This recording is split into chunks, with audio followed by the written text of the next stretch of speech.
If you watch our videos in Social 118, you know that I'm trying not to impose my own belief system onto students. That what we're trying to do in this classroom, in this space right here, is to give students opportunities to think on their own terms and to understand the ways in which ideas and thoughts that come at them are often slanted in one direction or another. Our sponsor this semester, our very first sponsor, is Ground News. It's the perfect sponsor for this class, and I'm really happy to endorse them, and I'm happy to get behind them. If you subscribe for Ground News using the code in the description, the link in the description, you get 40% off the Vantage plan. That's the plan that we use in here. And I can't say enough how important this is and how valuable it is to have a better understanding of the ways in which news is coming at you and the ideological perspectives that people are taking who are sharing the news. So sign up for Ground News. It's awesome. Like, I hope all of my students sign up for Ground News, actually.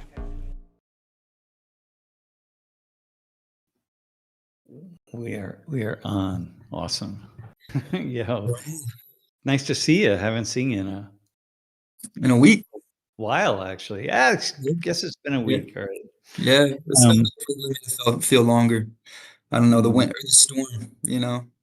Yep. Everybody was hibernating. Hey, so listen, we had so you weren't here on Monday. We had a conversation with Dan. Yeah. And yeah, how did it go? What was that like? Who is Dan, by the way, for those that didn't see? It was really nice, but we didn't. I didn't. There were some questions I really wanted to ask him, and I didn't ask him because I'm a knucklehead. So, yeah, it's kind of a little bit of a drag. By the way, I looked over here on the side because I keep the stream running on my other screen. I can see it out of the corner of my eye, just so I know if I don't know, something goes wrong. And I just saw the little thumbnail of one of our videos, and with me in it, it's my head in it, and I was like, who is that guy? And then I realized it was me. I just can't. I feel so embarrassed. It's I don't know. Embarrassment is really the feeling. When I think about the fact that my face pops up on so many people's YouTube feeds, it really, I am really not comfortable with that. Really? Yeah, I don't like that. Does that just like stem from, I don't know, part of your like introvertedness, like part of you that's a little introverted, or I think so. Okay. And it's the part of me that doesn't want to be imposed on people. It's like, hey, even though, I mean, I recognize if you want to watch the videos, you watch the videos, right? If you're watching right now, it's because you want to watch right now. But I don't know, it just feels like, oh God, like, yeah. You're going to think that I think I have something important to say and I'm going to say it to the world. And I really don't think that. That's the furthest thing from my mind, man. And it just feels very uncomfortable. I just do it. It feels like you're just invading you're like invading others' spaces, like their media space. Yeah. Yep. Interesting. Their media space, their head space, their everything space. And I mean, I'm invading my own space, right? I open YouTube and there, there I am. And I'm just, oh God. So anyway, yeah. Well, I guess maybe the silver lining could be, if you are on their, like if you are in their space, maybe it's they usually share relevant content, like things that they would most likely look into. Also, I think you might be muted.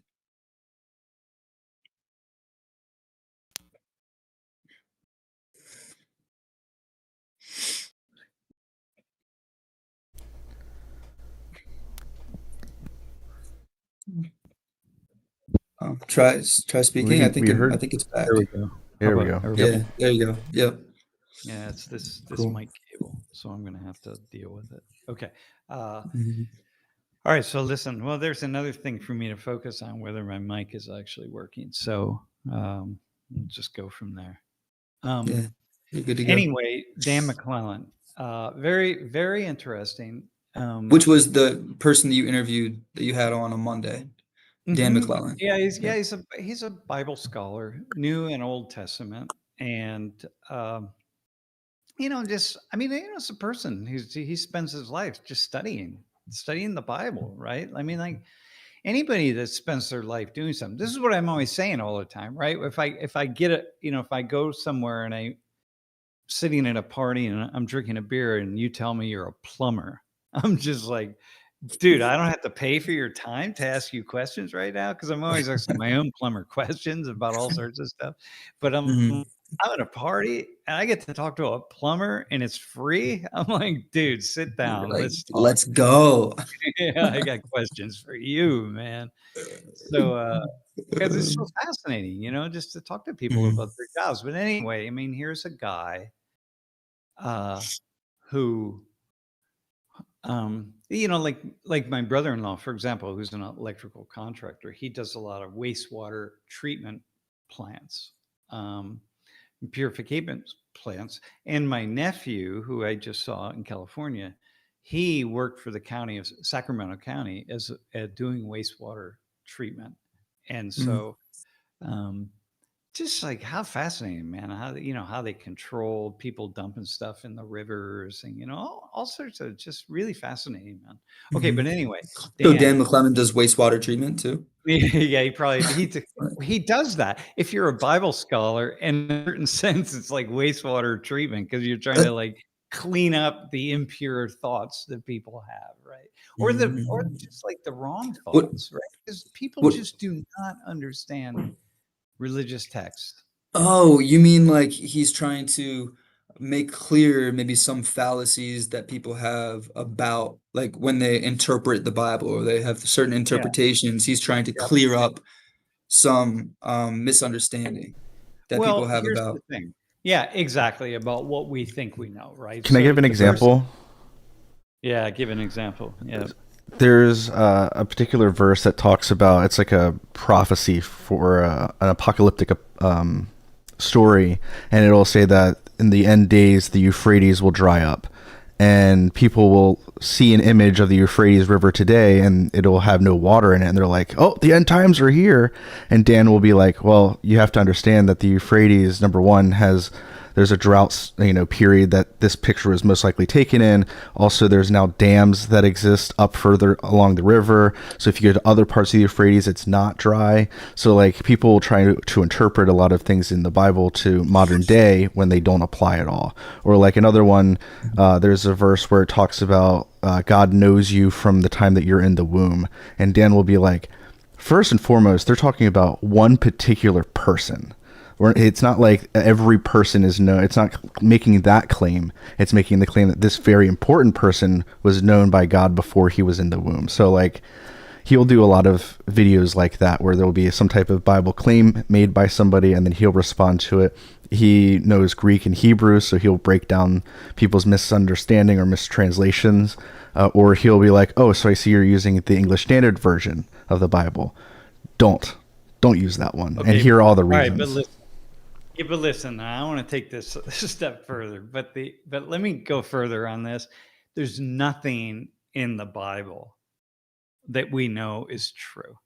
There's nothing. There's not a single Right. thing that we know is true. The Old Testament, the New Testament. So Jeff was just giving you some examples. It says in the Right. Bible, but we don't know where that came from and who wrote it and when they wrote it, how they wrote it, who wrote it, what they meant when they said it. We know nothing. We know absolutely nothing.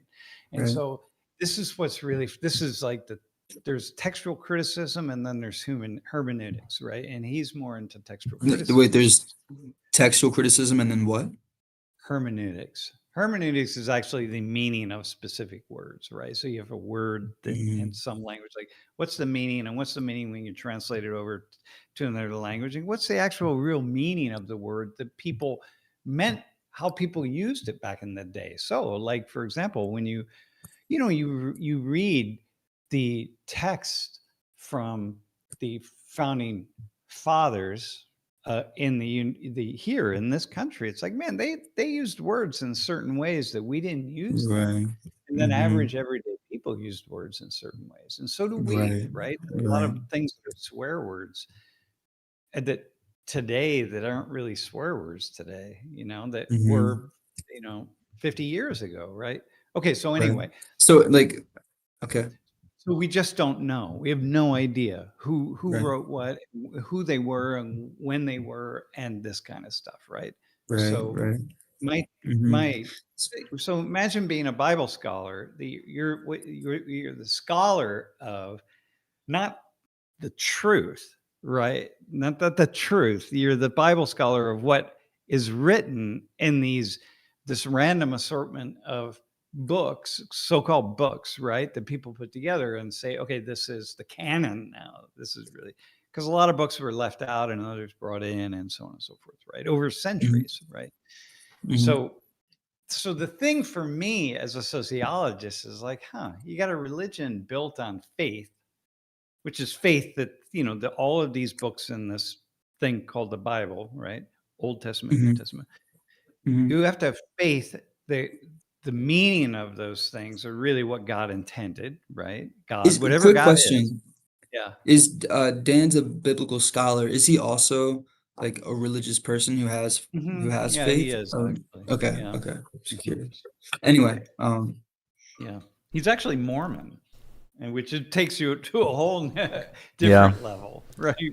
But he doesn't. But that doesn't come into his scholarship at all, right? Because yeah, Yeah, he doesn't even talk about it on his channel at all. He'll be like, I don't talk about my personal faith.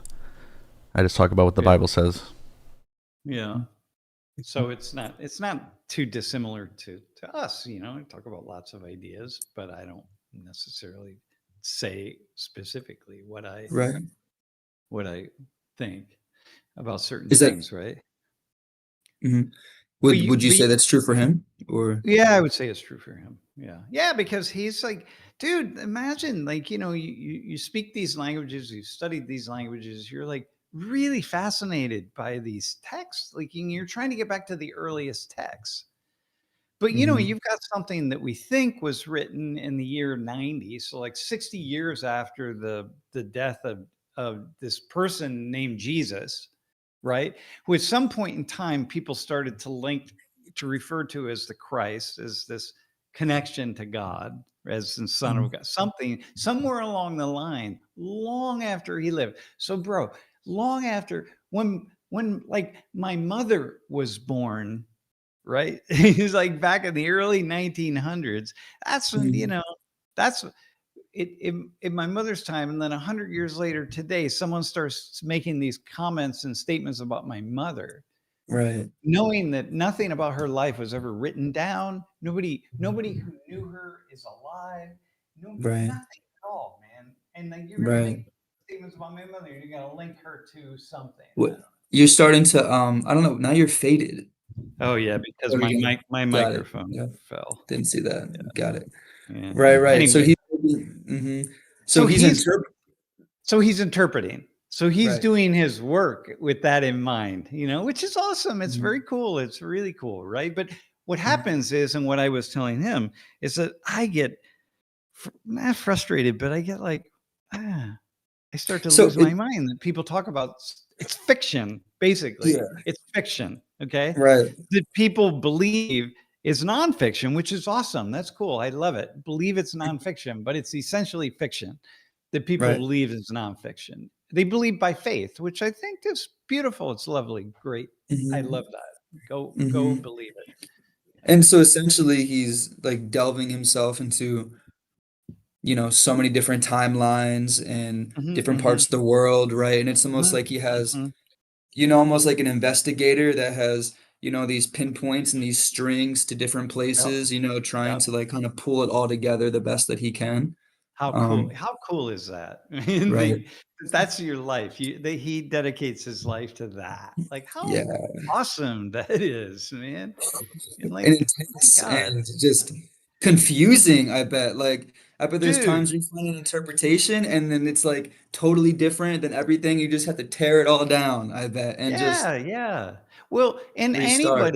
anybody can claim to be a scholar. Like anybody can. I say this all the time. Anybody can claim to be a sociologist. Dude, major in sociology as an undergrad, or take a Mhm. couple classes and call yourself a sociologist.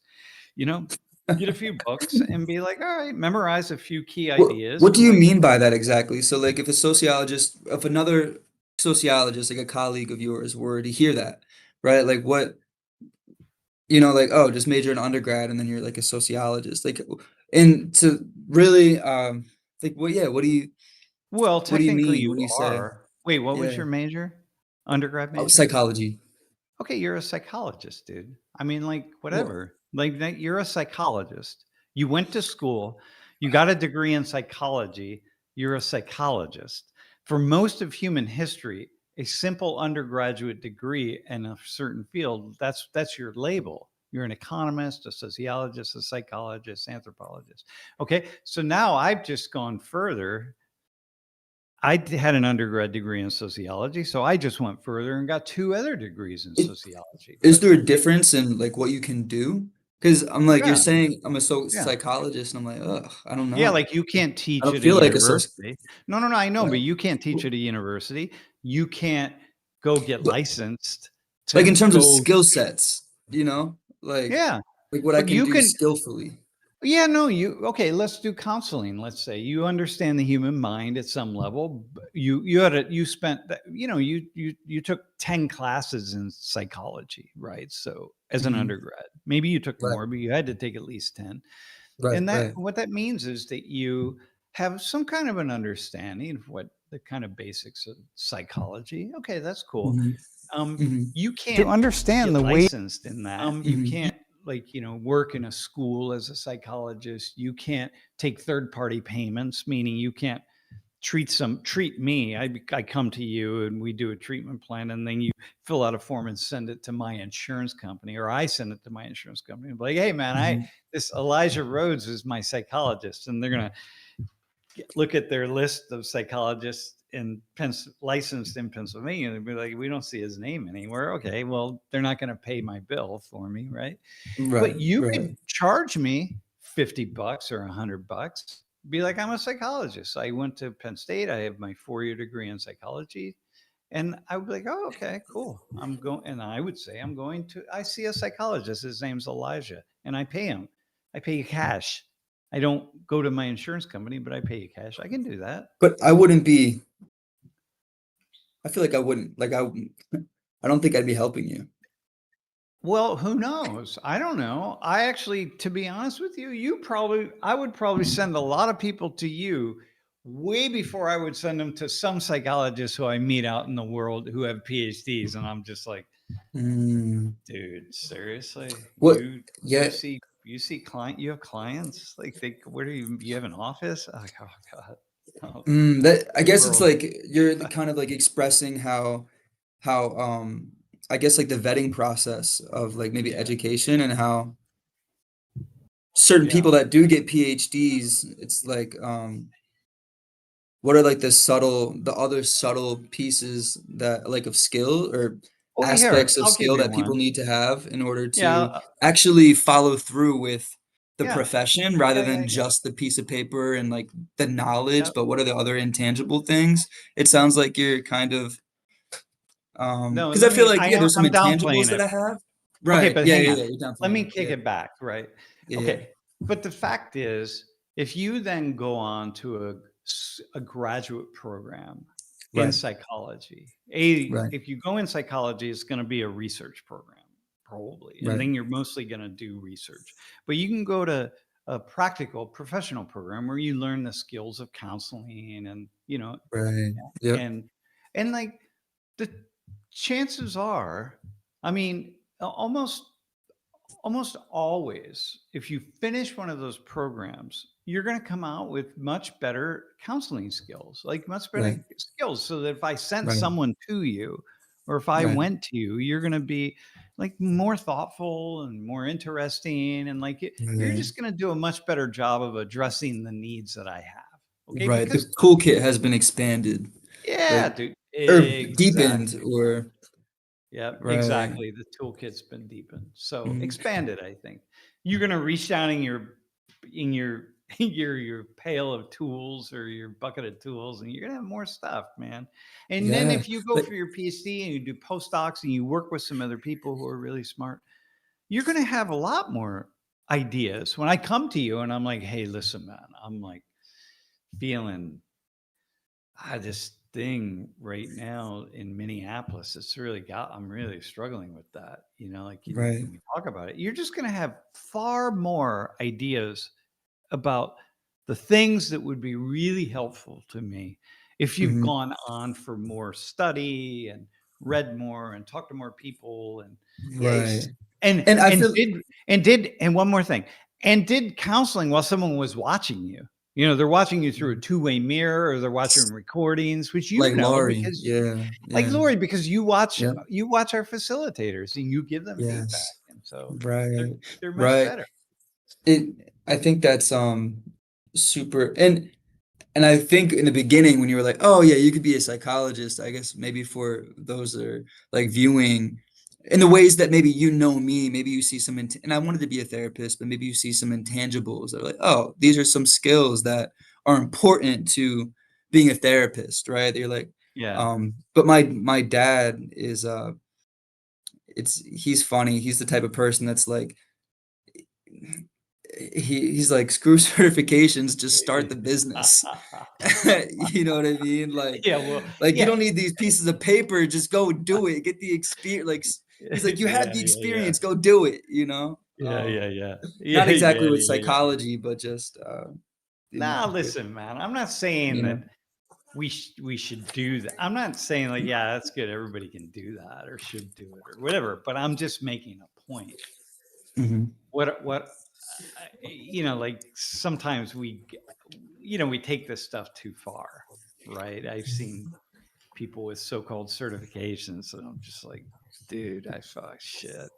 I don't know what you're certified in, but I wouldn't trust you to empty my wastebasket, man. You know Yeah. what I mean? Like I just, Is so you're saying like that's kind of the flaw? Is it too easy to get no, degrees or maybe not too easy or no, is it just it's just one way of seeing the world. We see it right, this way. Yeah, right. you do this, you have certifications, so you become certified, you have all these credentials and like great, you know what I mean? But like what does But it that doesn't really equate to success automatically, right? Or that doesn't equate Yeah. to like being the top. Like that's what I hear you saying. Like that doesn't equate to being the top practitioner. Yeah, that's right. No, no, listen, it's like what Ziesendorf says in the chat. It's like he's getting his credentials and masters in counseling psychology, right? It's like the academics weren't that rigorous, right? But you know, you do an internship, man, where someone's watching. Imagine you, bro, as a facilitator, and you're training. You know, you're giving feedback to all these undergraduate students who are working under you, right? Yep. But imagine that Lori was every single day giving you feedback on what you were doing and what she was seeing. And you imagine at the end of a year how skilled you would be. Okay, Hmm. that's what that's why these programs that's where things really matter, right? So Right. yeah, Hmm. I'm not You need the saying this is practicum. yeah, I'm not saying it's stupid, it's whatever, but I'm just saying you are a psychologist. So like Right. hold that and and It's hard to hold, Sam. Like you saying that. I'm not even saying it in the way that it's well, no, when I had my undergrad degree, I didn't call myself a sociologist. I was just like, yeah, I have a degree in sociology, but like, who's a sociologist? There aren't that many sociologists in the world, right? Julie has an undergraduate degree in sociology. She doesn't have any graduate training, and I call her. She's a sociologist. I call her a right. sociologist. She's a really Wow, good one. it's amazing the weight of just the weight of words. You know what I mean? Yeah, Like yeah, yeah, for yeah. you to even say that, to say it on the stream, and like I'm feeling like to call someone a psychologist and they don't have the degree. It's almost like that's not allowed to align. You know what I Well, mean? yeah, Because of the that's weight right. of the word. I just don't And know what else we would call you. What are you if you're not? yeah, You have a degree in what are you? You're a resident of State College. You're a you know like yeah, what yeah. are If I you? have an undergrad in psych, I'm just a resident of State College. But That's all you are, man. Well, now imagine being Dan McClellan, you know, Mhm. who's doing all this biblical scholarship, and yet it all the while, you know, And I told him the story of when I asked Bart Ehrman. Bart Ehrman's a really pretty famous critical textual critic, I guess. Yeah, that's what these biblical textual critic. Yes, textual Got it. So like criticism is just the term. Where he's like it. trying to Which figure out who wrote what and what did it mean and when was it written and what were right. they like? It's break down the text. Like, where's this Yeah, from? yeah, What's it mean? What were they thinking? Is it a right, forgery? Is it not a forgery? Anyway, he's right. really Critic popular. as in like strong evaluator, just Yeah, very like yeah, deep in them. exactly. Because he started Bart maybe like 15 years ago. He wrote his first book that was much more for a popular audience. Like my first book of his that I read was Misquoting Jesus. And it was not a book that you expect one of these little simple books, or it's like, there's just like a quote and then, whatever. I don't know. But Nice. no, it was actually a really fascinating, really deep dive into the New Testament, right? So anyway, I was, Bart spoke here maybe 15 years ago or so. So I went right kind of after I discovered him, and I did a deep dive into this. And so I went to his talk, and then there was a Q&A, as there always is. And I said, I got a question for you, man. And I said, now here's what I want. What do you know? What do we know about Jesus? What do we know for certain? Like you can stand on a hill and be like, yep, this we know. And and here's a guy he's a scholar, right? He's, he has his own faith, I'm sure, and whatever, but he's a scholar. Like, this is what people don't realize. Anything you want to believe, it's faith. It's faith. Like, so like, here's what it is, right? Like no one's going to argue that, Cat's Cradle, the book by Kurt Vonnegut, that he actually experienced everything in Cat's Cradle. Or, Tolstoy's Anna Karenina was a real person, right? It's a fictional character. Okay, so anyway, so I don't know these names.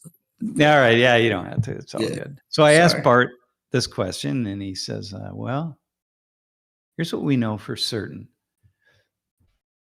Now, this isn't Pastor Bob down the street, or my old next door neighbor, Mike, who started a church in his living room. You know what I mean? He was a jeweler, which is cool. Love the guy. Great. Did great jewelry work. Started a church in his living room, which was very cool because on Sunday mornings, people would come over and they would sing. And it was just so much nice. It's so lovely to hear all the singing coming out of the house.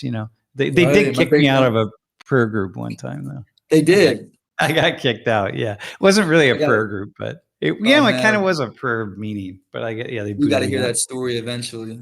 I'll tell you someday. Anyway, so this is not Mike or, Bob the preacher down the street. This is a guy who's like, look, man, this is the deep dive, right? I'm not telling you on faith. I'm not telling you can believe anything you want. I'm telling you just on this, what it is. And he says, there was somebody around the time when Jesus lived that was named Jesus, that had the name, people associated with that name, who seems to have lived. There are enough historical kind of references coming together that seem like they weren't all just copying after one another, right? You have Josephus, he was a Jewish historian. You have Tacitus, who was a Roman historian. You have Pliny the Elder, who was a Roman historian. They were writing, Tacitus 100 years after Jesus died, right? So he's like, there are enough different things that came together from different people who didn't know each other, really. Right. They weren't borrowing from each other, that it seems like the mapping, right? There was the mapping. There was this person, he lived around that time. He seemed to get some kind of following because people wrote about him. So obviously he had some kind of following, but there were many other people at the time, at that period of time that Jesus lived. It was a time of great uprising, kind of like right now. So there were a lot of people things were happening. And number two, it seems like the Romans, right? The Roman state somehow had a hand in his demise. Okay. That's it. That's it. Do we know anything at all about what he stood for or what he said? No, nothing, man. Wow. And so it's just like, no, go ahead. It's that this human, it shows that there's different sources saying that this human did exist, and then that the powers at that time, the ultimate powers at that Yeah. time, Yeah. had something to do with, his death. With But his that's end. it. Yep. Yep. And okay, so now you got to be like, okay, well, where's all this writing come from? Well, it all was after, the earliest that we have is 60 years or 50 years or so after Jesus died. But we don't know where that came from. Like we don't know, right? It's a fragment, but we don't know if it's a copy of a copy or so all of these books, the vast majority of information that we have, say in the New Testament, is written long after, like 100 years, 200 years. And we don't know how much is forgery and how much has been copied and copied over and copied wrong. And one thing after another, like we don't know. So bro, take this conversation we're having right now. And in 50 years or 70 years from now, everybody who's on this listening right now live, right? It's not that many people. They somehow 70 years from now, there's like some discussion or something lives about what you and I were talking about today on this broadcast. Okay. Right. And then 1,000 years from now, that becomes the basis upon the truth of what I actually believe. Okay. Right. 2,000 years from now. So this is what we're dealing with, It right? continues to get distorted. Right. It's distorted. It's just like, it's fantasy, but what's cool. So like even further than distortion, it's such distortion. But what's cool is not that like, oh, you shouldn't have these ideas. No, this book is such an amazing, awesome book of stories and a life and a way of living and an ethical and moral tales and like, oh my God, it doesn't fit together very well, right? Because it's just so many people. But how awesome is that? And I can believe it by faith. I can believe that it's true, and I can believe that truly it is the literal words of the Creator. I can believe that by faith. But now imagine you're Dan, somebody like Dan. It's like you got to constantly be reminded. It's like, yeah. No, that's a faith thing. It's not true. Jesus didn't say that, but or Paul or whoever. So this is the thing. You got to hold those things. And the problem is, it's amazing to hold both. Dude, it's hard to hold both, and you start to lose your sense of who you are. So it's a lot easier to not study that stuff, not think about it, and just read the book as though it's true. Right. It's just so much better to do that. Read it as though it's true. Those stories are true. Jesus and the leper and just whatever. It's a true story. Just take it as truth and live life, and that's good, even though it's not. I'm so curious if they have any.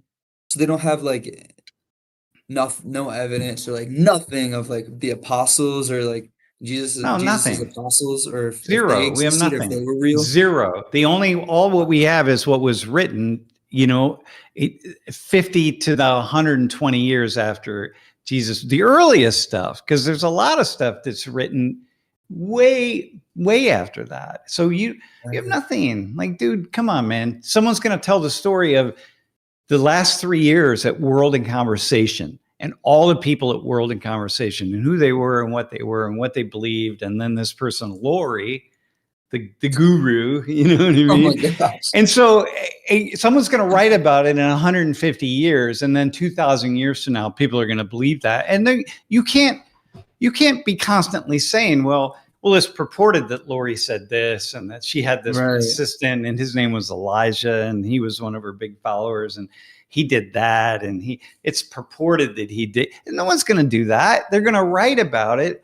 And they're going to write as though it's the doctrine of what happened. And they're going to believe that that's exactly what happened. And you have to believe that, or else there's no other way to live. Nobody could tell the story of World in Conversation if it's just like, well, this is the fabricated idea from like 150 years ago. But you can't do that. So it doesn't. Human beings aren't like that. So that'd be amazing. And right now, there's probably a lot of people are just like, oh my God. Who would, I mean, it doesn't take a lot. Here, Bart Ehrman, Ehrman, Bart. Mhm. Look up, just start with the book Misquoting Jesus is a really good, accessible one. And you Okay. you do a deep dive into this textual criticism stuff. And it's really Bart. cool. It doesn't necessarily weaken your perspective. Like, for example, it doesn't have to weaken it, but I'm a scholar, right? So like I need something that's got, I can't just You need have something that's you, what? I need something that's grounded in what is. Like I like to hear things from people who are like inspired by something, right? Inspired by Paul, the Apostle Paul.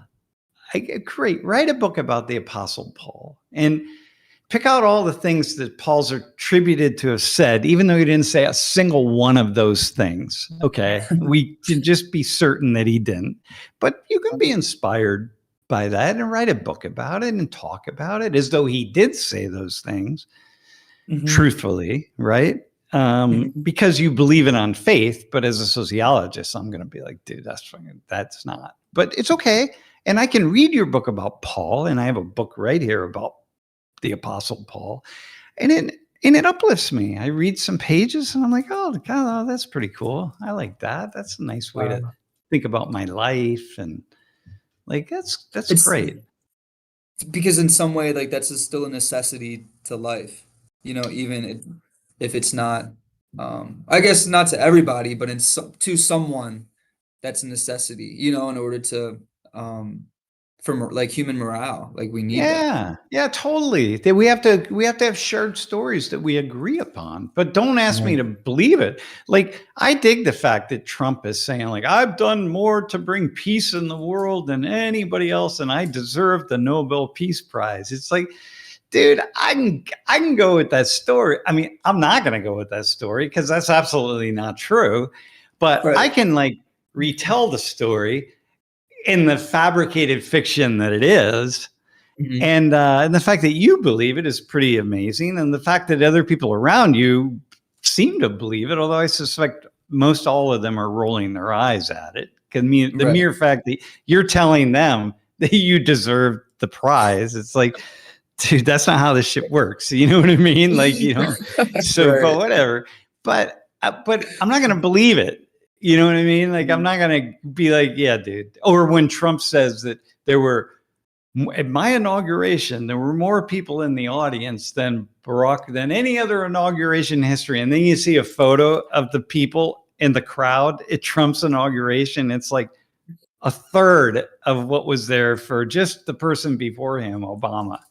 Wow. And it's like, dude, I'm not going to believe that. This is not, aliens didn't put this photo here. I'm not going to believe it, but I can appreciate the fact that you seem to believe it. Like, all right. So What's the, like, can you say more about the appreciation? well, I think that's cool. Yeah. All right. Okay. Okay. All Got right. it. I think I don't know. It's like I read fiction and I appreciate it. I appreciate Right. the Okay. fiction. That's enough. Yeah. Like, That's cool. there are these characters and they say things and they're kind of funny and, so Trump says that and I kind of laugh at it, but I'm not going to believe it. You know what I mean? It's like, come on, dude. But I'm good with that, So that's paints the like Dan picture McClellan perfectly. is a kind of similar thing, It's like, dude, you can talk all about these things as though they're facts, but they're not facts. They're what you believe by faith. Right. And therefore you can call it a fact. But the fact comes from your faith, not from the fact that it is a fact. Does that make sense? Yep. And like, don't lower yourself, man. It's like the subjective truth, like, dude, totally. But your subjective like, truth. faith is the most amazing thing in the world. Like, hold your faith. Like, my God, if you can believe something by faith, like that's awesome, man. Right. God, that's great. But I'm not going to get there. But whatever. All right, let's bring Pedro in, and then we got to answer some questions from the stream. from class. We had a lot of questions from the stream. Awesome. Mr. Pedro, What's up, folks? what's happening, man? What's up, boss? Cool Well, conversation. I was enjoying it. yeah, okay, that's cool. Yeah. Are you hey, so I can see I'm not on the screen yet, but my voice is here, so that's good Oh, you're on. news. You're on. No, just Oh, okay. You're on the Discord, but I guess you're not on the YouTube yeah, stream. yeah. Hey, so Pedro, the reason, so last night I was talking and I was saying to Lori, I came home and it was a cool class yesterday. I had fun. It was interesting and um, I thought valuable. You know what I mean? Like I thought, we were able to frame things. We talked about, it was called I don't know what we're going to call it in the end, but we had a conversation with 5 students who are Indian or Indian American or Indian African, Indian Middle Eastern, Indian, et cetera. So we talked all about India and different things. And so I came home and I said to Lori, God, man, I feel so alone. It's so hard to do what I do. Like, I just feel like I don't have I have a team, I have the stream team, Darnisha's there, Jeff's in my ear. Jamie's in my ear, Julie's in my ear, that kind of stuff, right? But still, I just feel like I'm alone, and it's not and I felt like, and what I said was, it's so hard, so difficult to do this. And she said, yeah, because when people watch, they don't feel like, you don't look like you're really alone. And I'm like, I know, but I am. I feel alone. I feel vulnerable. I feel like I'm skating on thin ice all the time. I don't know where I'm going to fall in. And, it just feels awful sometimes when I come home, you know what I mean? And it's just like the silence of whatever. And this is, usually I come home and I just open a beer and like, all right, here we go. Let's have a beer and we talk. And Laura's like, how was class? Oh, class was great. Yeah. Okay. Blah, blah, blah. How's life? And then that's it, but for some reason I just tapped into this feeling of aloneness and the isolation. And she said, you know what? You should talk to Pedro because Pedro's watching your classes and he's studying education. So you're in the middle. Your mind is like in the middle of this graduate school thing, right? And it's being, well, sometimes it's being shut down probably because you're in graduate school, but it's also being opened up, right? And she said, I had a conversation with Pedro and he has some interesting ideas about what's going on in the class. And maybe it would be really good to talk to him because I said, okay, I'll invite him on the stream and then we'll just talk. And so just a wide open conversation for a little bit, and then we're going to go back to answering some questions. So the question for you is, what do you see happening? What do you see happening in that class? Yeah, I feel like a lot of what you're commenting on, the vulnerability. Wait, I'm going to interrupt you really fast, quickly. So Pedro and Elijah work together at World in Conversation. So they're Pedro was with us for a long time, then you left and you came back, right? Like Elijah. So, okay, so go ahead. What do you see happening? Yep. Yeah, I feel like a lot of what you're saying about the vulnerability and the aloneness and just how much risk I feel like you take a lot of risk with just thinking on the spot, thinking out loud. And as much as you have a plan and I see you thinking through different ideas that you want to touch on and things that you want to make sure people say, you're sharing a lot of the power of the classroom with the students that you're teaching with. And the topics that you're teaching on, it's very easy to step on someone's toe or have someone say the wrong thing. And so I feel like that's something that's very distinct from what I see in other classes, where there's more of a plan. There's more of a notes that people are reading as they're speaking. There's more of a structure of like, I'm going to pause here and then we're going to do this activity. I feel like you have the structure in the beginning and a starting point, a few milestones that you want to hit, but overall what's happening, it's a lot of like a live sport, like you're playing a sport where you don't know how the other team is going to respond and you're responding in the moment. So I definitely see that risk factor with sharing the power. And The Mhm. humility that I wonder about that too, of like just the humility that it takes for a teacher training process of like, this is actually not about me. And yet you hold the responsibility that something needs to happen. And so Yeah. even though it's not about me, I have to make something happen. And what does that look like? What is it, Mm. Yeah, maybe that's also I feel a lot of pressure. A lot of pressure. That was another thing I was saying to Lori. God, I'm so tired of the pressure, man, to make something happen. And I don't have to do a lot to make it happen. Just go have a conversation with people, right? Like we're going to do tomorrow. It's going to be a very simple class, and yeah, and I feel less pressure in that sense. Uh, but yeah, but I do feel the pressure. It's like, damn, man. And then I So wonder, why do I do this, right? What am I doing, man? Like I fuck. when you're thinking about making something happen, what is it that you want to happen? I want people to have new ideas and to be spark. I want them to spark.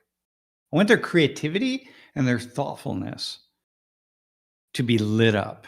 I want people to sit there and think, God, I want to learn all this stuff. I want to think like this. However Sam's thinking, the way he's pulling stuff from all over the place. I don't want to be Sam, but I want to be able to think more like him, about all these ideas and people. I want to be able to talk to people from India and then talk to people from the Middle East and then talk to people who are non-binary and talk to people who are this and that and that and this. And like, wow, that would be really cool. That's what I want to have happen. Hmm. Yeah. That's interesting. You're holding both, like the internally, you want to model a certain kind of critical thinking and a pedagogical approach that is the thinking together method.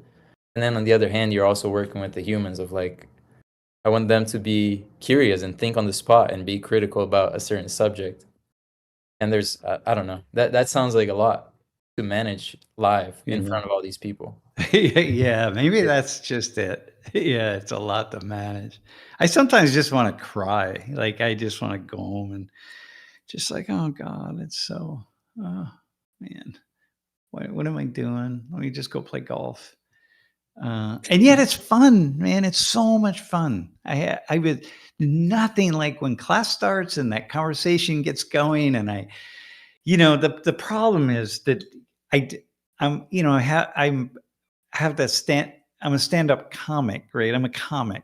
And so I have to just constantly pulling back fun stuff that I could say and do. And that hurts. So that hurts. That twists me up a little bit, right? But so here's my question to you, right? How much am I being how much am I being successful? What do you think? Like how many people to what degree are people sitting there saying like, oh yeah, this is kind of inspiring, or whatever. I don't know. Yeah, I What mean, it's hard for me to gauge what people are saying. I can speak for myself, not to, just be complimenting you, but I think when I took your class in undergrad, that was my experience, was like, well, that's cool. Can you do that? Like a lot of to me is like, I didn't know you could say that. I didn't know you could ask people those kinds of questions. In education didn't feel like a space for spontaneity. Intellectual concepts didn't feel like a place where you could be spontaneous with and just curious with and go back and forth. And also, a lot of your stories of traveling also inspired me and moved me to be like, this world is to be interacted with, man. And let me get out of here and do some stuff. Yeah. And Yeah. I see it happening too at World in Conversation, the students that come in the dialogues. More often than you would expect, the students in Social 19 are saying things like, I don't know, I haven't experienced an educational space like this, in a while. Mm, Or I haven't been mm, able to hear what my peers think, and I haven't been able to disagree on things, and engaging with perspectives they haven't heard before. mm, Think That's that's part of our success as a center, as a community. mm. People that S- are So working with to your teaching method.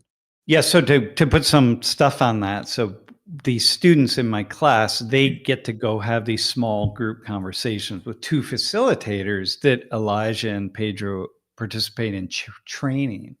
And so they sit with a group of 8 or 9 or maybe 10 of them for 90 minutes and just talk about what they're seeing in the world. And so oftentimes they're bringing stuff in from the class. And that's rare, man. People don't talk to each other in class. I feel like being enrolled in conversation, that's been one of my frustrations. In grad school, there's a lot more discussion and a lot more space. The classes are a Yeah. bit longer, but it's still very weaved with readings. You know, there's not a lot of time Yeah. of free thinking. It's like there's a right answer, and you should reflect on this passage. And it's like there's this build up that guides you to think a certain way. Whereas Yeah. in World and Yeah. it just feels open ended. It feels like let's play, like thinking Let's as play. a play. You know? So when you're having these dialogue groups, you guys, and Elijah, you can jump in here too now. When you're having these dialogue groups, these conversations with these students, right, who have sat in this big lecture hall, and then they get something, right? They don't remember a lot, but they have a couple things probably.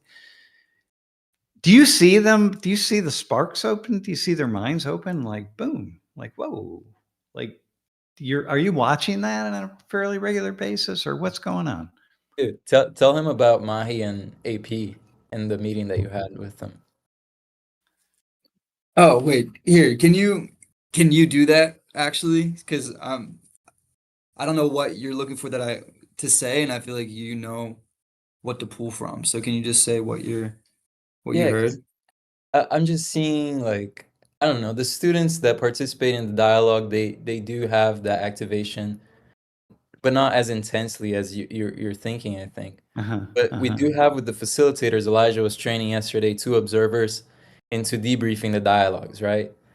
And part of it was you're not giving them answers. You're not telling them you did a good job, you did a bad job. You're teaching them to have that inquiry moment. And students are saying like, "Oh, I thought it's a lot harder than I thought it would be." But there's also this excitement, right? I think of seeing Mahi's brain clicking, and she's seeing all these different concepts playing with each other as a practice, really, of getting people to talk to each other and getting people to reflect. Mm, And the excitement mm. that comes from it, I feel like you were in that. I wasn't in the room, so I feel like if you could put some words to the excitement or just like the collaboration that was happening in that meeting, I feel like that was really cool to hear.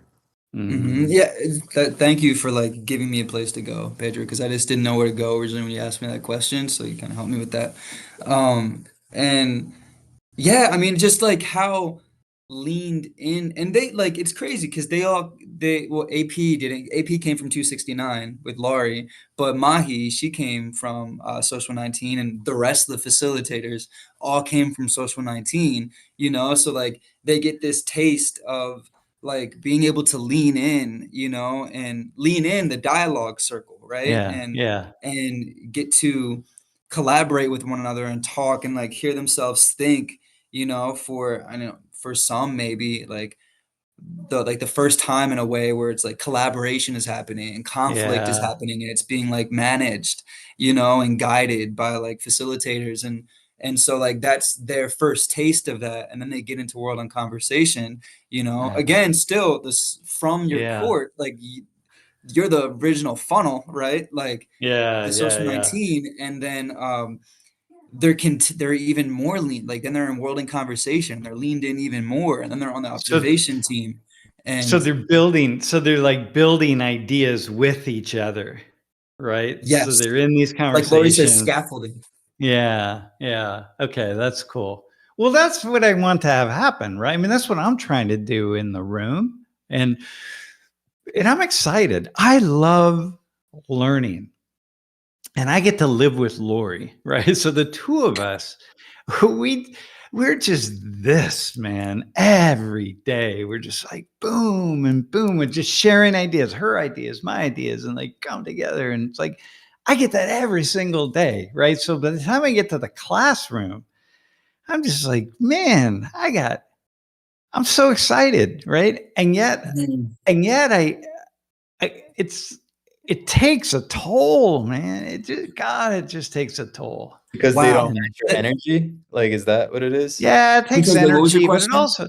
it also takes like, yeah, it takes energy, but I think sometimes I don't realize how I'm on thin ice and how alone I am, man.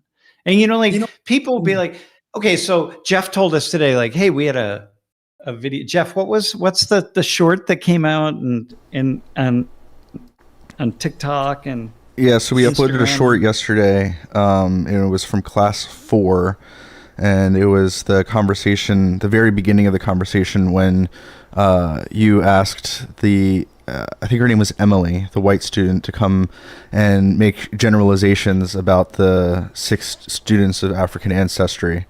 And when she kind of like backed up a little bit, you were like, okay, let's break that down. Why are you having discomfort in this situation? And people really enjoyed that. The fact that you were explaining that you can have differences and notice those differences, but also not connect negative or even positive connotations to this. You're just noticing things.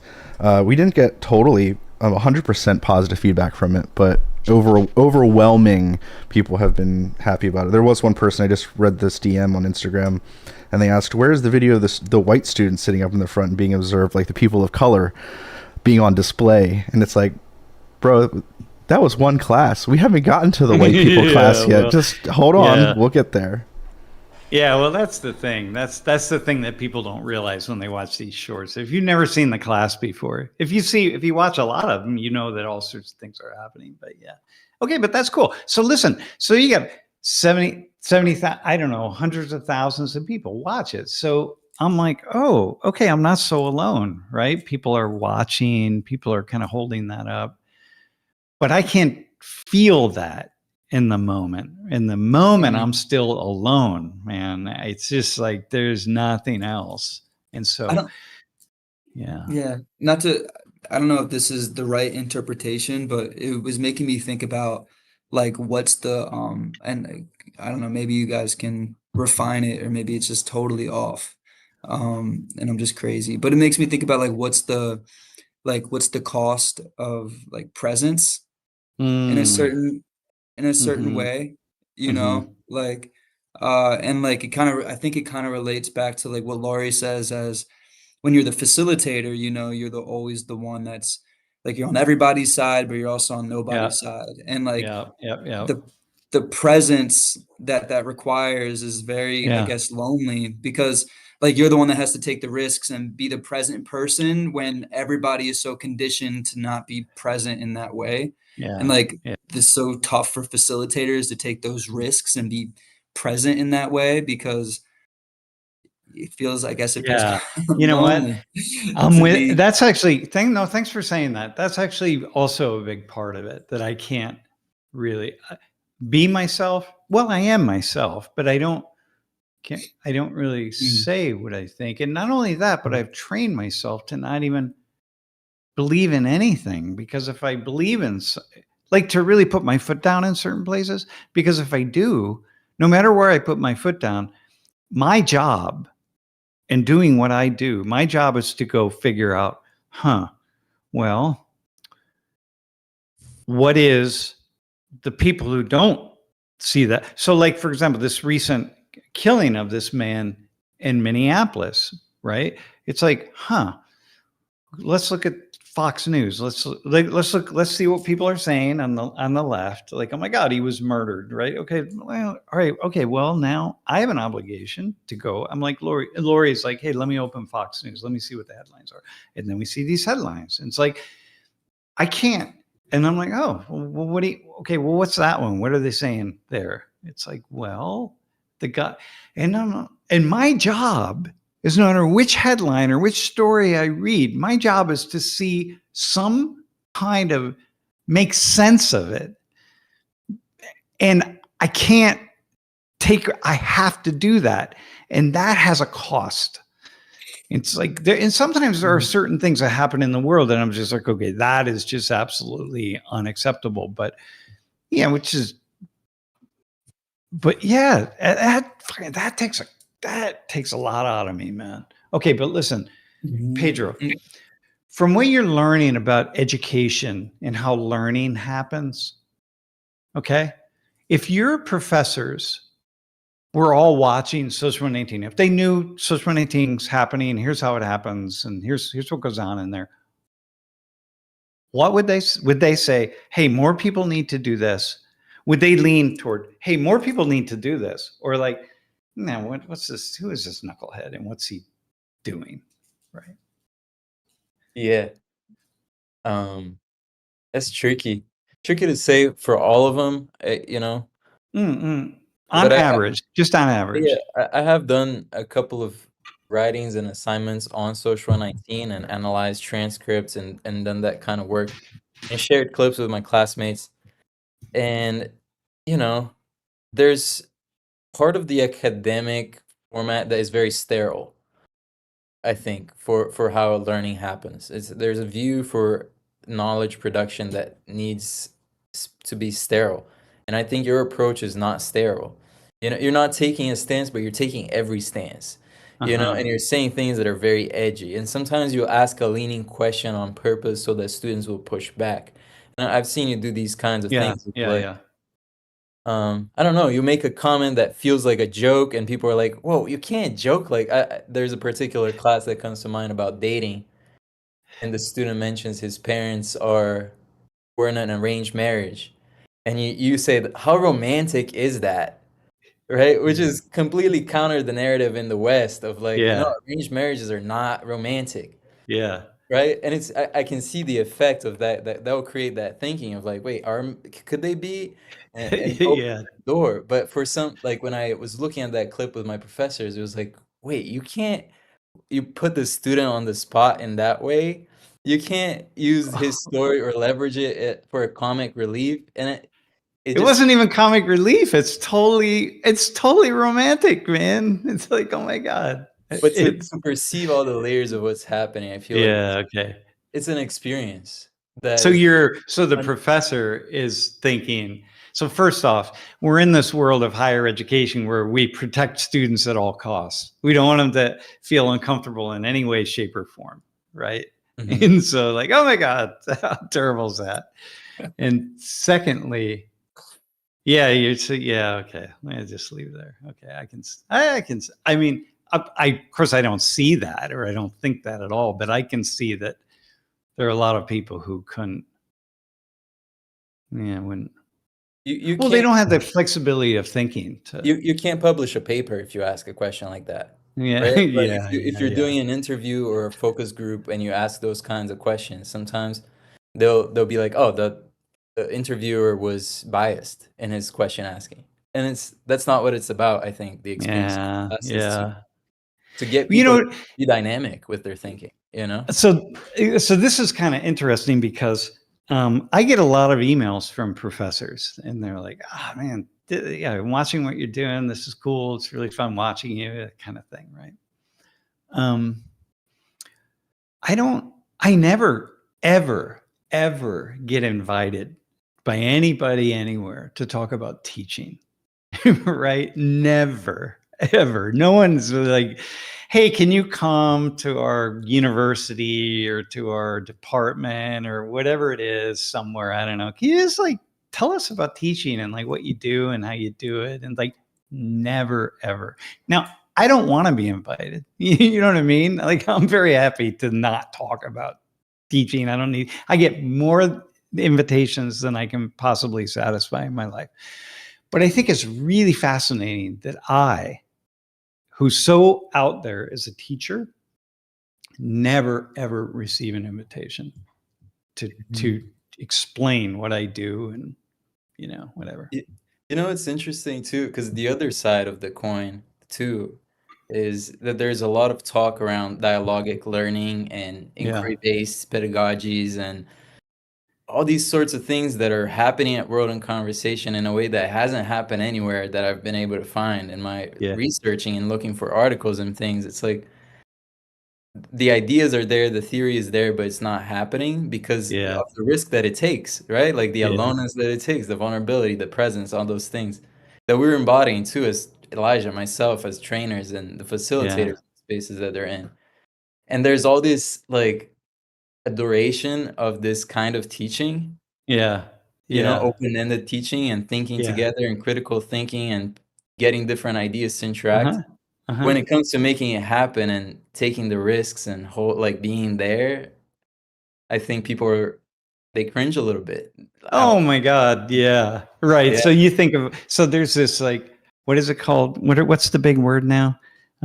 Open ink. No, you said open inquiry. What's the word that everyone's using now? Like viewpoint diversity. Right. We need, this is the whole thing. So if you're not aware of higher education, everything is about viewpoint diversity. We need to make sure that liberals and conservatives and this and that and that and this, they all have different viewpoints. They all come out in the classroom, right? It's like, dude, if whoever said like the thing that the comment that I made about, saying like, oh my God, how romantic is that? That's so romantic. It's cool. Like arranged marriages.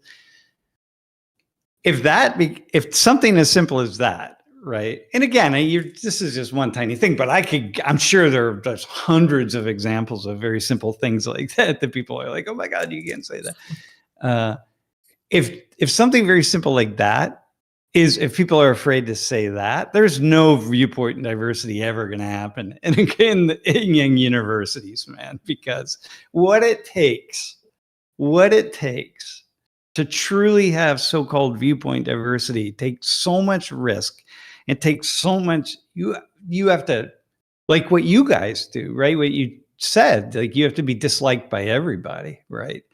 It's like, we'll never get there, man. Because of the cost you were saying of like people they feel like they need to take a stance when they read the news. Yeah. It feels like compassion, In a hand that in one side I understand is like my professors when there's all these ICE things happening and the class is full of international students, they have a moment of compassion in there and take a stance, to show the students they're with them. Yeah. And as much as like that nurtures the classroom environment, it does limit viewpoint diversity where someone who might disagree will not speak up for sure now. Totally. On share. Totally. And there's that cost of like, I'm sure you would like to be seen as the compassionate guy that helps people feel safe too at time, and you have this larger duty. I wonder, like you have this duty to help people think. I guess that's what you signed up for. Yeah, maybe that's just what I've signed up for. I don't need people to see me as compassionate, although I am with everybody. It doesn't matter what your position is, right? Or what, if you got something going on, I'll be compassionate about it or whatever it is, But I'm not. But I'm going to be compassionate for this person over here or that person over there. You know what I mean? The two people who are not going to be compassionate toward each other, I'm going to be like, oh, I got you, man. What do you got? What are you thinking? So, well, all right. So there you go. I guess we just live the lives we walk down the roads that we're on. Yeah. Hey, and you, for example, just quickly, and then we'll let you go. What is your or you can stay on, it doesn't really matter. But what are you writing on? What's your thesis? I'm writing a curriculum development project that I've been engaged with here at World in Conversation. So it's just analyzing our process because it's really cool, man. We have all sorts of systems and staff members. It's a community project. It's really hard to write as an individual because it's like I can't do curriculum without Elijah and the observation team, and I can't. The observation team doesn't happen without the facilitators that come from 119, and the facilitation practice doesn't happen without Social 119 and all the students that are a part of it. So I'm trying to put together those pieces just to describe what's happening here from an academic standpoint of like, oh, that's cool. How to be responsive, because our curriculum is built on a week-to-week basis, right? Based on what students need. Dude, it's amazing, actually. What happens at World in Conversation is, to me, there's nothing more in the world of higher education, in the world of thinking, in the world there's nothing more dynamic and fascinating. There are things that are equal it, for sure. There's nothing that's cooler. Yeah. In terms of opening people up and intellectually and their spirit, their heart, but their minds. Yeah. There's nothing. Yeah. I wish we could train more facilitators. More people would really enjoy this. I feel like people would just enjoy this. Yeah. Were you around? What year were you on the team when you were on as an undergrad? 2019 onwards. Okay. So 2019. So you came on right at the time that we kind of hit our peak, right? We had about 180 facilitators then, and then things. It was awesome. I remember that too, and just the hallway, how electric it felt. Just Man. Being in conversation with my peer, it was like, you know, we're learning from each other the whole time. Dude, this is like, imagine like this chat right now. People just chat, and imagine like you come into this space every day as a student, and you're just, people are just coming in by the hundreds every day and sitting in circles, and you're engaging and you're talking, and and people are observing you, and they're telling you, hey, try this over here, or do that, or like, and it's just about the most, any issue at all. How, man, that is so cool. Yeah. All right, listen, man, you can stay on if you want, or you can go, but let's look at, Jeff, let's look at a couple questions here. We could do this. The first one, actually, we're in class 4, 50 Shades of Africans. 50 Shades of Africans, dude. That was Jeff came up with that title. That's like, I don't know if we're using that, but that's pretty cool. Let's put this one up with, yeah, so that's pretty cool. Christian said, so it's horrible that children are being taught not to see differences in people. There's no meaningful coming together of diverse people, right? If people don't feel safe recognizing each other, right, and our differences, there is no non-zero sum cooperation without offering our differences and innate and nurtured traits to complement each other's strengths and weaknesses, our skills, our abilities, needs, desires. Yeah, it is wild that, you know, to be taught not to, just to, this world of offending people has whatever you think about Trump, man, anybody who's listening, whatever you think about Trump, the one thing Trump has done is just push back, pull the rug out from under this stuff, to say like, nah, higher education, and in many places you've gone too far with this being offended stuff, and you got to pull it. You just gone too far. And so anyway, so now he's hardly the person that I want to listen to about who is and is not offensive and that kind of stuff like that. You are not a model in any way, shape, or form. But what he did was just shake it up. And so for people like me, I'm just much more free to talk about things. You know, like yesterday, you guys, remember? Well, no, you didn't watch it, but the woman who was volunteering yesterday, I said, okay, what do you notice about these 5 people? Well, they were all of Indian ancestry. And she said, well, they're all brown. I can see they all look, you know, and she said a couple of things. And I said, well, look, okay, what else? Like, what else? What are we seeing? I asked a couple people in the room, and someone said their names, because they had name tags on, and they all had Indian names, right? I mean, names that would be associated with India. And she said, oh, yeah, okay, but I don't know. I didn't know if I could say that or some kind of comment. And I'm like, whoa, man, like it's you know what I mean? Like, it's a name. You didn't, like, come on. Anybody, and I thought, well, maybe she didn't recognize these as Indian names. Well, what she said was, well, I didn't know if they were from India. They could have, and I said, oh, yeah, okay. They could have been from Bangladesh or Sri Lanka or somewhere else, right? But the point being, you know, and this is cool. She was amazing, by the way. She was so awesome as a volunteer. So it was one woman, and then 5 students of Indian ancestry. So wait, and so she wasn't sure how to, like, she didn't know if it was okay to say that because she wasn't certain they were from India. But even then, it's like, well, they seem like they're Indian names, or maybe they're somewhere else. I don't know. But see, this is the stuff where we stop ourselves from just having a natural conversation, you know.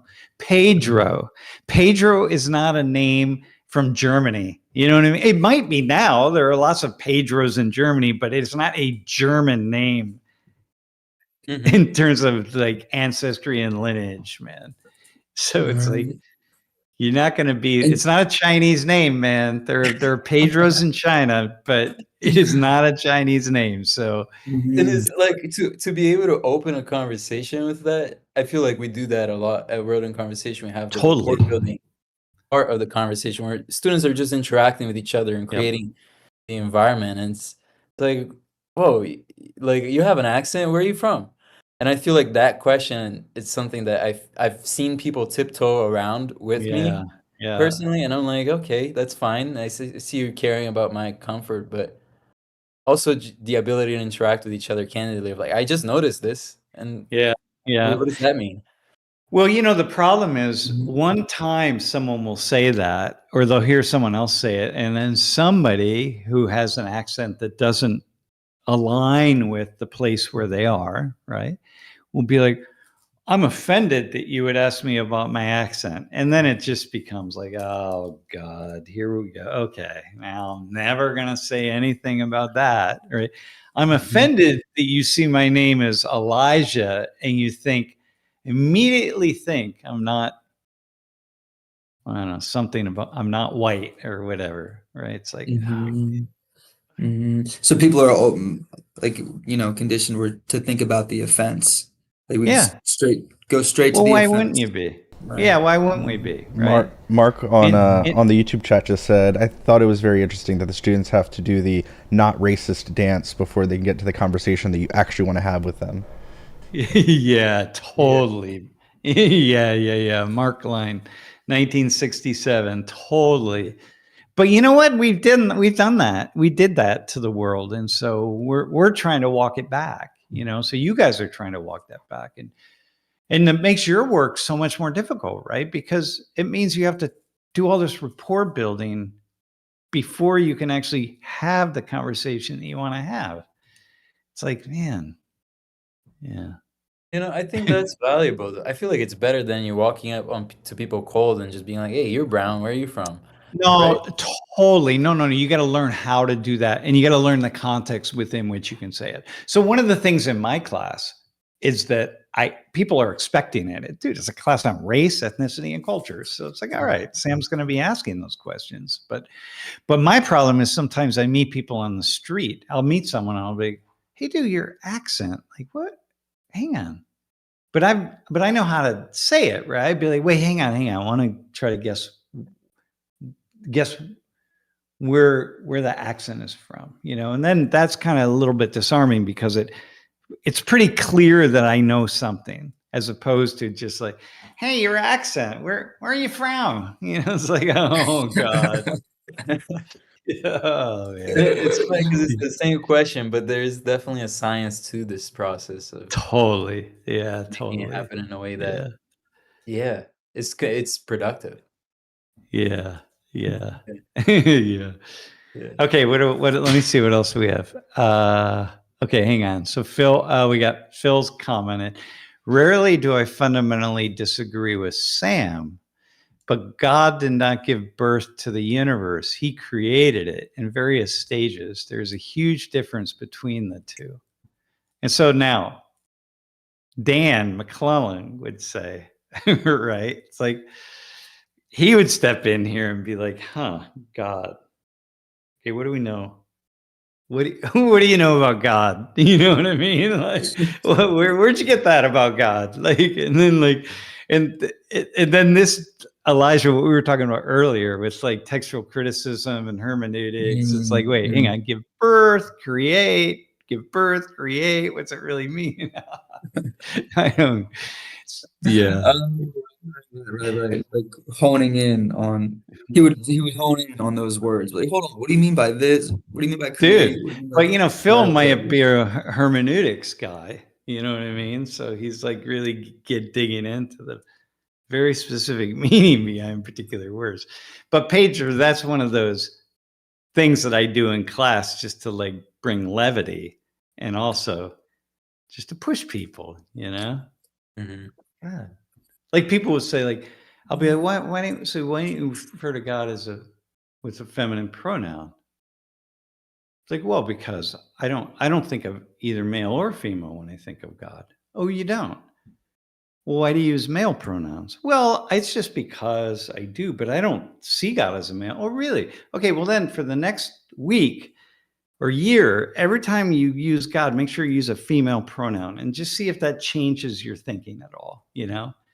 And oh, I don't want to do that. Well, why wouldn't you want to do that? You know what I mean? That's fun. That's like boom, the mind goes boom, you know. That's so interesting. Yeah. So that's all right. Hang on. Okay, so we got conversation with Dan.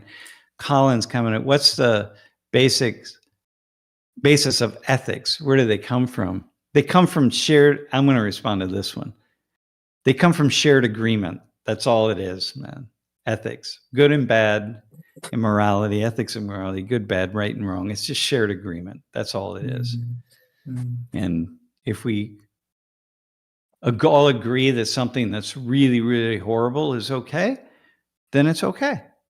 Like factory farming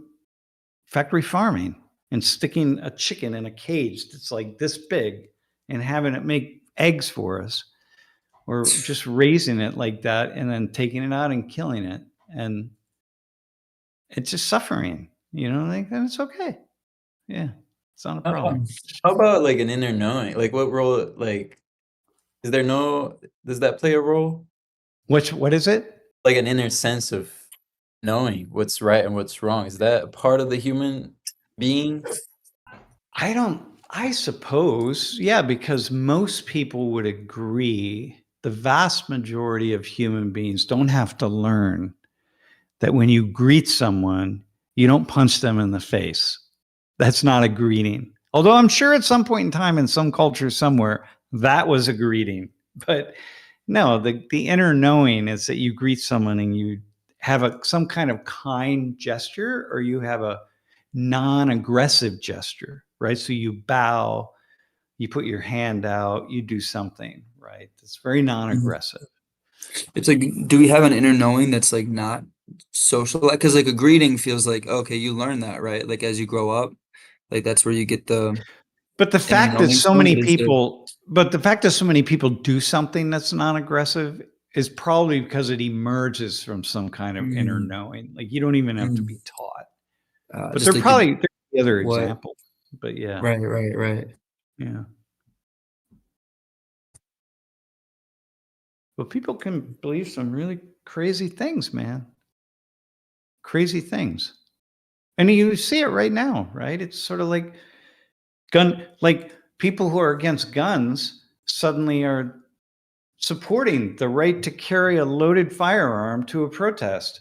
And people who support carrying loaded firearms to a protest are suddenly like, oh, not that protest. You know what I mean? Or if you take your loaded firearm, you have to go register it with the police first, or you gotta, whatever it is.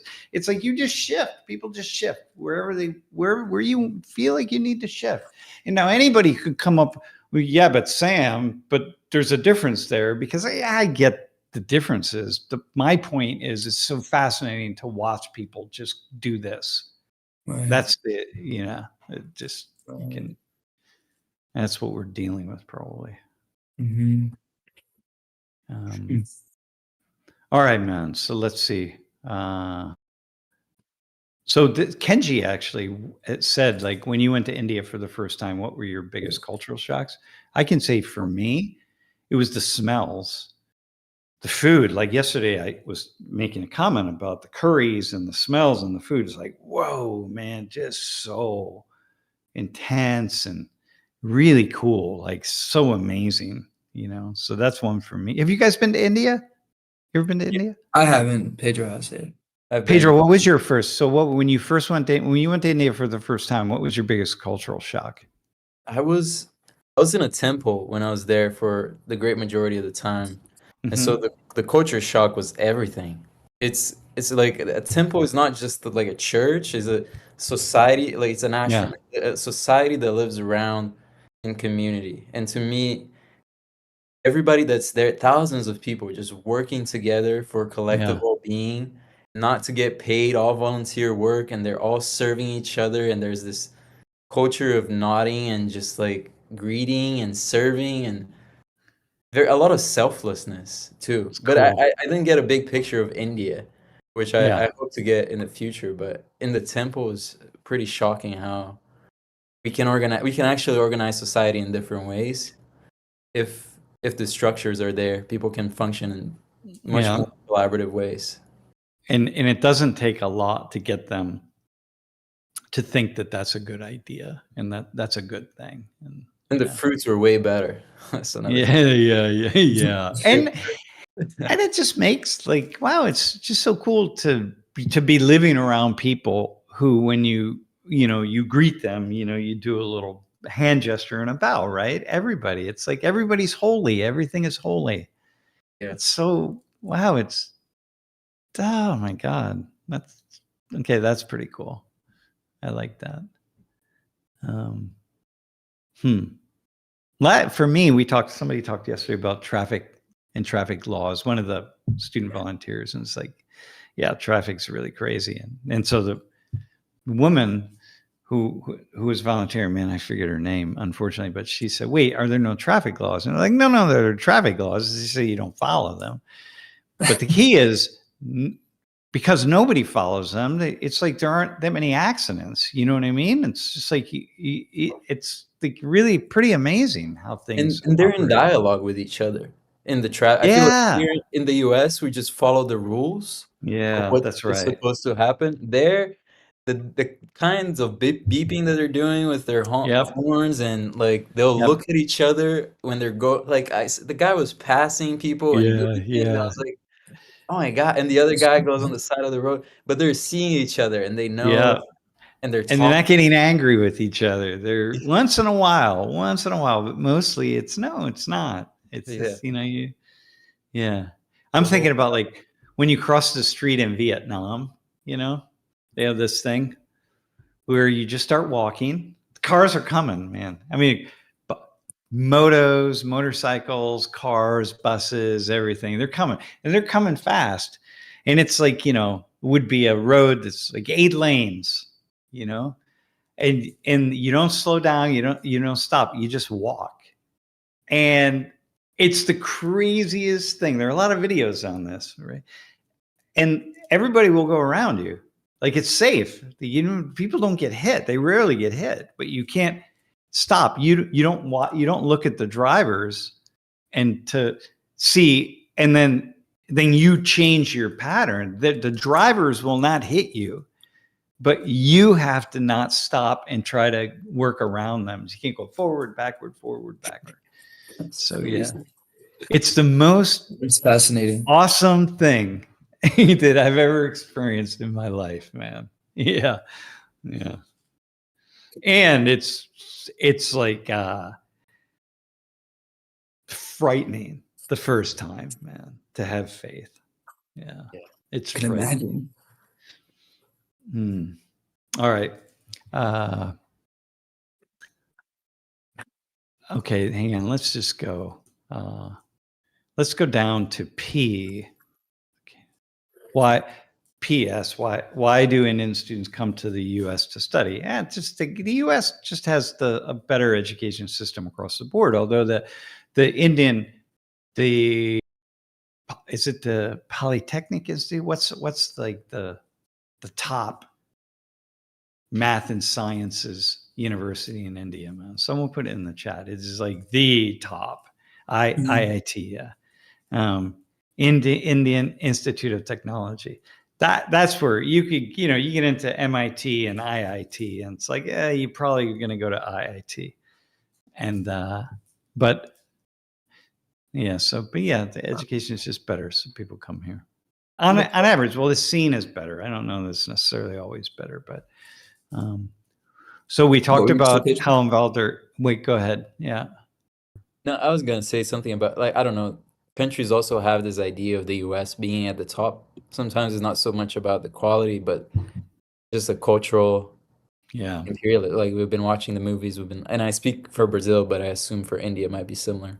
Yeah. Like people in Brazil are just like, oh, something about the US being great. And when you say you went to the US and got your degree, everybody in Brazil just immediately knows you. Okay, so you speak fluent English. Hmm. you lived outside Brazil, which means that you have that part of you, that maturation part of you, and that matters. And then, yeah, this is sense that it's seen as better. And compared to so many universities in Brazil, of course, a place like Penn State is infinitely better. But we have a lot of universities in the U.S. that don't match up to some Brazilian universities, you know, like my undergrad institution, probably. Oh, Sid, awesome, yeah. Ah, very cool, man. Yeah, Sid was great. I was busting on Sid, but Sid's a guy in chat who's Indian American who is completely. He's in this two worlds, man. He's like totally Americanized and he's totally Indian. Like he is, you know, he has taken that from his parents and can live in those two worlds. It's like, oh, awesome, man. I just wish more and more people had that experience. I wish I had that experience. I wish I had a culture as a young man. I came from a culture of immigrant parents who handed down to me their culture and I lived it. Like I was living it and breathing it. That would be, man, I wish I had that. Yeah. But I relate to that a little bit. yeah, you got that, right? See, Pedro, Yeah, you like have that that. yearning I mean, for the yearning, right? Yeah. Yeah. Yeah, Pedro, you're like very bicultural, right? I mean, you have your Portuguese, your Brazilian side, and you have this US side that you can just very easily, you know how to be an American, which means you feel things and yeah. It's a new thing. I just started speaking more, like including myself in the we of America. And I do it very in cool. Brazil as well, but yeah, I can switch between both more comfortably now. But it took so much time. Like I'm 10 years in, and it's like now it's Yeah, that's very cool. Yeah, you want to do that, right? Because the cool thing about the it's every country, right? But and there is something about the U.S. that is just its own unique. We can look at the negative stuff everywhere and focus on that, but also this right here is also the U.S. And it's like it's a we thing, It's like we're here, we are here, and there's a way that we can do that. Like there are a lot of communities in the U.S. that I'm just not. I don't want to be part of. I'm not part of. I don't want to be part of, and so I just ignore them. It's like, yeah, I'm not. It's not my world. That's a world that's here in this country, but it's not my world. And so I don't, when I say we, I'm not including those, those communities, so to speak, or those ideas that I just don't find to be very uplifting. But it doesn't keep me from feeling the uplift of the other things. Right. Is that like one of the privileges of America? Like to be able to choose like what world? I don't can be know a that it's part a of? privilege, so to I'm not speak. sure. But I don't know. It's maybe in a certain sense because it's a nation where so many people have come together in a different way. You're right. Maybe not fully a privilege. I see what you're saying. No, but like yesterday, I was talking about India. I'm like, India has upwards to like 2,500 identifiable ethnic groups. It's like, whoa, you know what I mean? That's really serious. But they're far more similar. Most of them are far more similar to one another than so many of the large number of ethnic groups here in this place called the United States. Right. So it's still cool. It's still a greater degree of ethnic variation in languages and so on. But in like 20,000 dialects as mother tongues.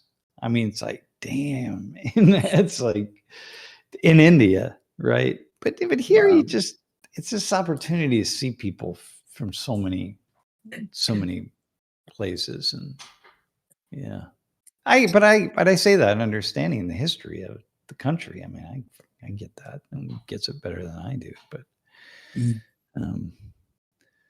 okay, Jackie asks, is the caste system still used in India? Yes and no. Indians, very many Indians will say like, no, it's not really being used. But other Indians who are quite well aware that there is a lot of awareness about who's in what group, and it has not gone away, and it stays. And it may not be the thing, like, you guys are going to apply to World in Conversation, and your caste is not going to keep you from getting in, from being employed there, but people will know where you're from, where your family's from, what your family background is, what your caste is, and a certain kind of history. And people are aware of that, and people are still living with that. Wow. And it's hard to get rid of it. And last names, are those an identifier of like Yeah, caste, definitely. right? Yeah, not for everybody, but yeah. Wow. It's an awareness thing. It's like families, Like, so Pedro, for example, if I go to Rio or Sao Paulo, and if we just were hanging out with the elites in Rio or Sao Paulo, people know there's going to be a certain number of families that people know those names, and they know who they are. And you just like, yeah, we get that. You know who that is. You know who that other person is. Names are, but this is a little bit different, right? Like my next door neighbor, he's Singh.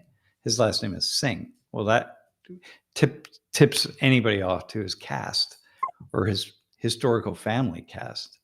Yeah. What is Singh? Where is that on the cast? He's from the caste of people who have been in the military. Right. So like his father was in the military, his father's father, brothers, and just people who warrior caste, the military caste. Yeah. So it's like Smith and Johnson. Yeah. In Punjab. His family they're Punjabis on his father's side. Yeah. Okay. All right. So Siat. So how much? No, hang on. We did that already. Yeah. How much of the caste system is transplanted to other countries? Oh, that's pretty cool, man. Yes, it is. Oh, that would have been a really cool question to ask yesterday. Huh. Like, is it relevant in Dubai and Guinea? It's definitely happening in Dubai and Guinea. You don't get away from that. Just like you, Pedro. Really? If you're in New York, if you're in a Portuguese community in New York, you have certain ideas about these families, let's say back in Sao Paulo or Rio or something, right? If you're in a certain group of people, like upper classes, that stuff's gonna come to New York also. Am I right on that? I'm not sure because I'm not in those circles, so I haven't seen those dynamics first person. But I'm sure, like, yeah, those are people with big titles as well, and like they are influential from their families are bank owners and the big people in banks and financial systems and things like that, or politicians. It's a big favor network that exists there. You're just gonna know. Yeah. Huh. It's interesting. So Toad says, as a member of the Cherokee Nation, I don't care if anyone calls me an Indian, Native American, Injun. They're all words not representative of me. Yeah. And being a moral person is the most important thing I can be. Yeah. I mean, that's it, man. I mean, I can't argue with that.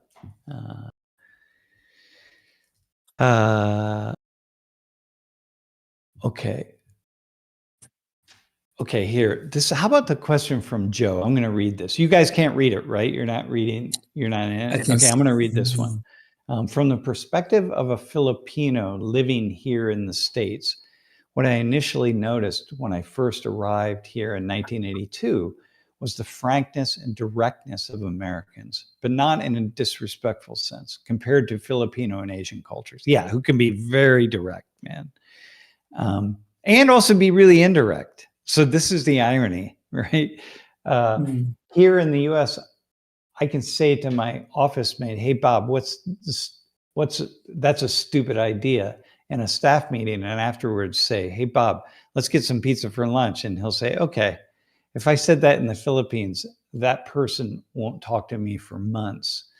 And the comment about small talk with strangers and holding the door for someone behind you and the ubiquitous good morning greeting are things that I also noticed. Yeah, that's the thing. Pedro, do you see that like in the US? I mean, like that the people yesterday in class were talking about friendliness. Like Americans are just really friendly. They were asking some of the international students, what's like something that really stands out about Americans? For Brazil, if you ask Brazilians, they'll tell you the opposite Yeah, because about America. Brazilians are so friendly. We're very physical affection is very Yeah, common, and yeah. so there's a lot more hugging, a lot more like we kiss on the cheek every time you greet somebody. And there's one thing too that I see all the time. It's like when people say thank you and you say back, Yeah, say you're welcome or like no, it's no problem or something like that. yeah, It's like whoa, people Brazilians will get upset about that, yeah. Yeah, they will say thank you back and forth a lot, right? right? Yeah, yeah. Yeah, like in Ecuador, people used to say goodbye. Well, you haven't said goodbye until you say it, 4 or 5 times. Okay, hasta luego. All right, okay, yeah, bueno, hasta luego. Okay, hasta luego. Yeah, okay. Bueno, I would fit adios. right Okay, in. hasta luego. And you're still walking out the door. Hasta luego. You're just like, oh man, okay, enough. I had to learn to do that because I would just say, okay, hasta luego and leave. And people are like, yo, man, you can't do that. You gotta Yeah. say it a No way, couple I'd fit right times. in for sure. Yeah. I've been observed so many times for like saying thank you multiple times. They're like, yo, all you need is one thank you. But I'm like, Yeah. that's so funny. Yeah. Yeah. Yeah. Yeah. I was watching one time, I was in the subway, and first time I was in Japan, and people would wave goodbye when they left, okay, goodbye. In Korea, you use two hands, but in Japan at the time, I remember noticing one hand. But people, let's say the three of us were leaving. We went out drinking. We had a beer after work, and then we were leaving, and we're going to all go our separate directions. We're on the street corner. We would just do this. Like maybe there's three of us and three other people. Dude, I timed it one time. There was a group of people, right? They were younger, like students, like younger people, probably after work. Maybe they were older than students, but I timed it. It was over a minute that they were standing just doing this. Okay. And they No were way. talking as they were doing it. And then eventually a minute, I'm telling you. And then eventually somebody turned and walked away, and then they all disbanded. 1 minute like this. Yeah. Okay. That's, All right. All right. Okay. Yeah. I'm gonna do In that here. in Haiti, Dude, if you like want to say hello to somebody, like if somebody welcomes you into their house and it's the husband, wife, and like 2 kids, you have to say hello to every single individual one of them. And if you want to thank them, you have to thank every single individual one of them. And yeah, that was a huge culture shock because it was not as easy as being like, oh, hello. It's hello to you, hello to you, hello to you. And Yeah, you it's go for around every the room, interaction. man. Yeah. And it could be a party of 30 people, and you do the whole round. And I'm assuming Brazil's like that also, Yep. right? You at a party. Yeah. And it was very awkward actually leaving parties when I just got to America and I was like doing the college thing and I'd say bye to people and I'd go and hug and kiss, you know? Yeah. I'd be like so irked because I didn't quite know them, but they were in the Yeah. space together and yeah. Dude, I remember being Interesting. in gatherings in Ecuador and now in Colombia where I don't really know anybody really, but people are I go I mean I'm following other people and going around and saying goodbye to people who I never met you when you got here 2 hours ago for whatever reason, but I'm now going to say goodbye. Like, Yeah. oh, okay, yeah, goodbye. Yeah, it's crazy. It's Wow. AZ says I prefer the Irish goodbye. Yeah. I like that too. Lori does the Irish goodbye, man. She's just like, yo, listen, man, we're out of here. I'm like, well, hang on, I gotta go. But no, you're not saying goodbye. You'll be here. There'll be another 15 minutes. Look, we're going. Grab your coat. You're like, oh, dude, That's so come funny. on. Yeah. Yeah. Okay. Jack says, let's go down to Jack's. Oh